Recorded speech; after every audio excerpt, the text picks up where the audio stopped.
السلام علیکم ورحمۃ اللہ وبرکاتہ۔ محترم سامعین کرام، انشاءاللہ آج آپ کے سامنے سورہ المومنون کی اور سورہ نور کی تفسیر پیش کرنے کی سعادت حاصل کریں گے۔ یہ سورت نمبر 23 ہے، جس میں 118 آیات، 6 رکوع، 1051 الفاظ اور 4354 حروف ہیں۔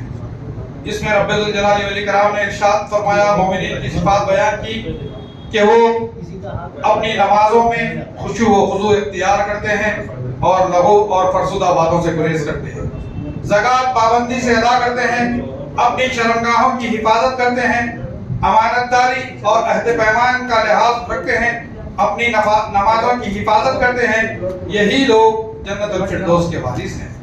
پھر تخلیق انسانی کے مختلف مراحل رب الجلال والاکرام نے بیان کیے ہیں۔ پھر قوم نوح کے سرداروں نے نوح کے خلاف لوگوں کو یہ کہہ کر اکسایا کہ کیا تمہیں معلوم ہے کہ نوح دعوی نبوت کے ذریعے تم پر فوقیت و برتری حاصل کرنا چاہتا ہے؟ اگر اللہ کو نبی بنانا مقصود ہوتا تو فرشتے کو بھیج دیتا۔ پھر اس قوم کا تذکرہ کیا گیا جس کے سرداروں اور خوشحال طبقے نے قوم سے کہا کہ یہ نبی تو تمہاری ہی طرح کا انسان ہے۔ پھر دوسرے انبیاء کی بعثت کا سرسری تذکرہ کیا گیا ہے کہ اللہ نے تسلسل سے دنیا میں انبیاء اور رسول کو بھیجا ہے۔ پھر عیسیٰ علیہ السلام کی تعریف بیان کی گئی ہے کہ اللہ نے دونوں کو ایک نشانی بنایا اور دونوں کو بلند، صاف ستھری، قرار والی، چشموں والی زمین میں پناہ دی۔ رسول اکرم صلی اللہ علیہ وسلم کو حکم دیا گیا ہے کہ وہ پاک و صاف چیزیں کھائیں، عمل صالح کریں، اللہ تمام حالات سے واقف ہے۔ پھر فرمایا یہ امت ایک ہی امت ہے، لہذا خالص اللہ کی عبادت کی جائے۔ اہل ایمان کی صفات بیان کی گئی ہیں کہ وہ اپنے رب سے ڈرتے ہیں اور اس کا خوف کھاتے ہیں۔ پھر فرمایا گیا کہ ہم کسی نفس کو اس کی طاقت سے زیادہ تکلیف نہیں دیتے اور ہمارے پاس ایسی کتاب ہے جو حق کے ساتھ بولتی ہے، ان کے اوپر کچھ بھی ظلم نہ کیا جائے گا۔ پھر بتایا گیا کہ قوم کے کچھ حال لوگ اللہ کے عذاب کی لپیٹ میں آ جاتے ہیں کیونکہ ہماری آیتوں کا وہ انکار کرتے ہیں، تکبر کرتے ہیں، جب حق آ جاتا ہے تو حق سے روگردانی کرتے ہیں، اور یہی لوگ ہیں، یہی لوگ ہیں۔ پھر اللہ فرماتا ہے کہ زمین اور اس کی ساری چیزیں کس نے پیدا کیا؟ ساتوں آسمانوں کو پیدا کرنے والی ذات کس کی ہے؟ کس کے ہاتھ میں قدرت ہے؟ اور کون سب سے بہتر پناہ دینے والا ہے؟ پھر رب الجلال والاکرام نے رسول اکرم صلی اللہ علیہ وسلم کو دعا سکھائی اور حکم دیا کہ کافروں کو اس کی برائی کو اچھے انداز میں دور کریں اور اللہ سے دعا کریں کہ اے اللہ، میں شیطان کے وسوسوں سے اور شر سے تیری پناہ میں آتا ہوں۔ پھر رب الجلال والاکرام نے آگے عالم برزخ کا تذکرہ کیا ہے کہ دو چیزوں کے درمیان حجاب اور آڑ کو برزخ کہا جاتا ہے۔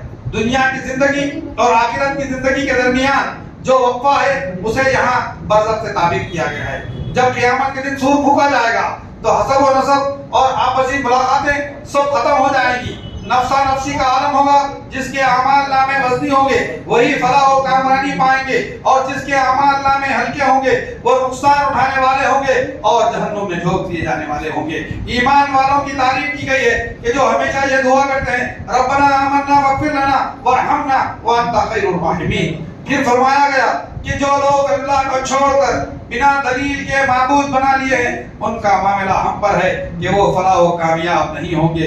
رسول اکرم صلی اللہ علیہ وسلم کو حکم دیا گیا ہے کہ آپ یہ دعا کرتے رہیں، قل رب اغفر وارحم وانت خیر الراحمین، کہ اے رب تو بخش اور رحم کر اور تو سب مہربانوں سے بہتر مہربان ہے۔ پھر یہاں اس کے بعد سورہ نور شروع ہوتی ہے جو قرآن پاک کا 24واں سورہ ہے، جس میں 64 آیات ہیں اور 9 رکوع ہیں۔ پھر اسی طریقے سے اس میں 1317 الفاظ اور 5596 حروف ہیں۔ یہ سورت مکی ہے۔ اس سورت میں پردہ اور مسلمان عورتوں کی عفت و پاک دامنی کی حفاظت سے متعلق احکام و مسائل بیان کیے گئے ہیں جو اسلامی سوسائٹی کا طور امتیاز ہے۔ تمام مسلمان عورتوں کے لیے اس سورت کی تعلیم لازمی ہے۔ زنا کی حد بتائی گئی ہے کہ زنا کرنے والوں کو 100 کوڑے مارے جائیں گے اور ان کے ساتھ کسی بھی قسم کا رحم اور رعایت نہ کی جائے گی۔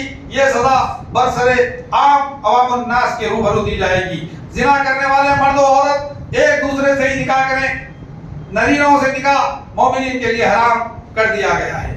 پھر مومنہ پاک دامن خواتین پر زنا کا الزام لگانے والوں کی سزا بیان کی گئی ہے کہ الزام لگانے والے 4 گواہ لائیں ورنہ الزام کے جرم میں ملزمین پر رسی کوڑ نافذ کی جائے گی اور کسی بھی معاملے میں ان کی گواہی ناقابل قبول ہوگی۔ اگر کوئی شوہر اپنی بیوی کے زنا کا کشمدید گواہ ہو تو اس کی گواہی 4 گواہوں کے برابر ہوگی۔ 4 مرتبہ قسم کھائیں کہ اللہ کی قسم میں سچا ہوں، 5ویں مرتبہ لعنت کرے کہ میری بیوی نے زنا کیا ہے، میں سچا ہوں ورنہ مجھ پر اللہ کی لعنت ہے۔ پھر بیوی اپنی صفائی میں قسم کھائے اور 5ویں مرتبہ کہے کہ میں جھوٹی ہوں تو اللہ کی لعنت مجھ پر ہے۔ پھر اسی طریقے سے حضرت عائشہ رضی اللہ تعالیٰ عنہ پر لگائے گئے بہتان پر، جسے واقع افق کہا جاتا ہے، حقیقت بیان کی جا رہی ہے کہ اہل ایمان کو تعلیم دی گئی ہے کہ جن منافقین نے یہ الزام لگایا تھا ان کے لیے عذاب کی خبر ہے۔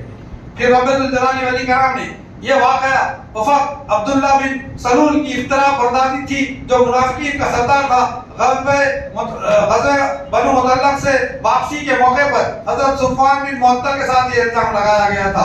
اس الزام لگانے والوں میں منافقین کے ساتھ ساتھ بعض صحابہ بھی شامل ہو گئے تھے، جس میں زید بن حارثہ، استا بن صادق، مصطح بن اساسہ، حمنہ بنت حبش رضی اللہ تعالیٰ عنہ تھے۔